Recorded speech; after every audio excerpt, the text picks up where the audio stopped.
हर खबर पर होगी आपकी पकड़। डाउनलोड कीजिए ABP live app. Madhya Pradesh में होने जा रहे 28 विधानसभा के उपचुनाव के लिए बीजेपी ने अलग अलग इलाकों के लिए संकल्प पत्र जारी किए हैं। हमारे पास उस संकल्प पत्र का ई वर्जन है, ये डिजिटल वर्जन है। और इस विषय पर बात करने के लिए हमारे साथ पार्टी के प्रदेश अध्यक्ष बीडी शर्मा साहब खुद हैं। बीडी भाई, जिस तरीके से संकल्प पत्र जारी किए गए हैं, इससे लग रहा है कि पार्टी, और इसमें जो सबसे बड़ी हमने जो चीज देखी वो वैक्सीनेशन वाली बात। क्या वैक्सीनेशन कोरोना को लेकर फिर मुद्दा बना है क्या? देखिए, कोरोना के संकट में भारतीय जनता पार्टी के माननीय प्रधानमंत्री नरेंद्र मोदी जी ने और मध्य प्रदेश के मुख्यमंत्री शिवराज सिंह चौहान ने जिस प्रकार से काम किया है, गरीबों के गरीब पैकेज के माध्यम से उनको हर प्रकार की सुविधाएं देने का प्रयास किया है, कोई संकट में ना आए। और आज वैक्सीनेशन का जहां तक विषय है, तो केंद्र की सरकार ने भी, बाकी सारे लोगों ने, मध्य प्रदेश के मुख्यमंत्री जी ने भी कहा है कि हम हर नागरिक को जहां एक आवश्यकता के अनुरूप जो वैक्सीनेशन होगा तब उनको उपलब्ध कराने का काम सरकार करेगी। मगर बार बार ये बात सामने आ रही है, हम संकल्प पत्र में भी देखें, जो पहले पन्ने पर जो सिंधिया जी हैं वो गायब दिख रहे हैं, आपके प्रचार सामग्री से भी गायब हैं। तो कुछ खास वजह है इसकी क्या? नहीं, ऐसा नहीं ना, प्रचार सामग्री से गायब हैं, प्रचार सामग्री के भी अहम हिस्से हैं। भारतीय जनता पार्टी के इस कैंपेन में वो अहम हिस्सा हैं, वरिष्ठ नेता हैं। और जहां पर जिनको आना चाहिए मध्य प्रदेश के अंदर, या हम कभी हमारे भारतीय जनता पार्टी के सिस्टम में माननीय प्रधानमंत्री, माननीय राष्ट्रीय अध्यक्ष, मुख्यमंत्री, प्रदेश अध्यक्ष और बाकी हमारे जो वरिष्ठ नेता हैं, मध्य प्रदेश में केंद्रीय पार्लियामेंट्री बोर्ड के मेंबर भी हैं, माननीय थावरचंद गहलोत, कैलाश जी राष्ट्रीय महासचिव हैं, हमारे नरेंद्र सिंह तोमर 3 बार प्रदेश अध्यक्ष रहे हैं, वो भी केंद्रीय मंत्री हैं। तो सिंधिया जी सबके साथ में हैं, उनका भी। तो भारतीय जनता पार्टी एक सिस्टम के आधार पर काम करती है, तो उसके अनुरूप जो है कोई अपेक्षा नहीं है, बल्कि मैं तो कह रहा हूं उनके सम्मान के साथ भारतीय जनता पार्टी में एक वरिष्ठ नेता है, इसलिए जहां स्थान सबके साथ मिलकर के वहां उनका स्थान है। आपने भी बहुत चुनाव लड़े हैं, मगर ये चुनाव कुछ ज्यादा तनातनी वाला हो रहा है, दोनों तरफ से शब्दों की और मर्यादा की सीमाएं लांघी जा रही हैं।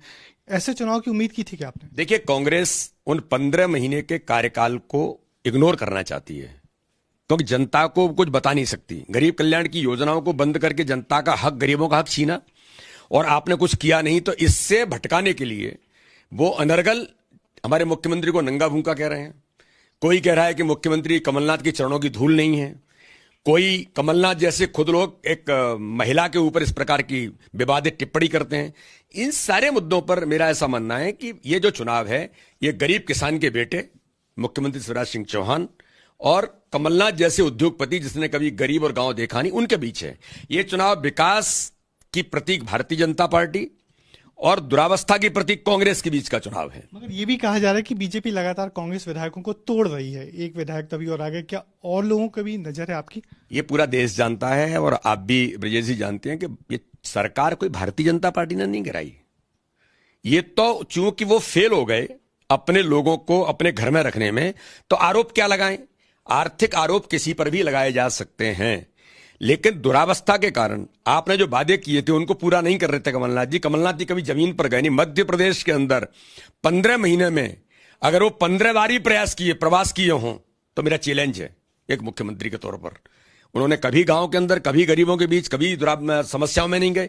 तो ऐसे लोगों ने ये जब कांग्रेस छोड़ी और सरकार गिरी, भाजपा की जिम्मेदारी थी सरकार बनाना। अगर कोई भाजपा के नेतृत्व में, नीति में अगर विश्वास करता है, और हमने जो 5 महीने में हमारी सरकार ने काम किया और 15 साल में उन्होंने मध्य प्रदेश बनाया था, उसके आधार पर कोई विधायक कांग्रेस का उसको लगता है कि मैं अपने आप को सुरक्षित और अपने क्षेत्र का विकास भाजपा के साथ कर सकता हूं, तो ऐसे लोग आ रहे हैं, उनका स्वागत है।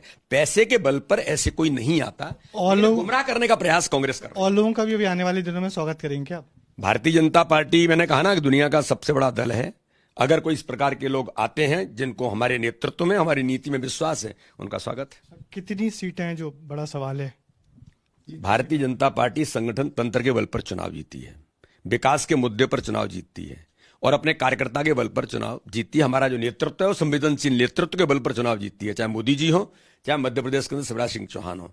तो इन सारे मुद्दों पर मैं ये कह सकता हूं कि भारतीय जनता पार्टी 28 की 28 सीटें जीतेगी। बहुत शुक्रिया। ये थे बीजेपी के प्रदेश अध्यक्ष बीडी शर्मा, जिनका भरोसा है कि पार्टी 28 की 28 सीटें जीतेंगी, और ये चुनाव बहुत महत्वपूर्ण है सरकार के लिए भी। और जो लोग यहाँ आ रहे हैं, पार्टी की रीति नीति से जुड़कर आ रहे हैं, किसी प्रकार का बेचने या आर्थिक आरोपों का सवाल ही नहीं है। कैमरामैन होमेन देशमुख के साथ Brajesh Rajput, ABP news, Bhopal. ABP news आपको रखे आगे।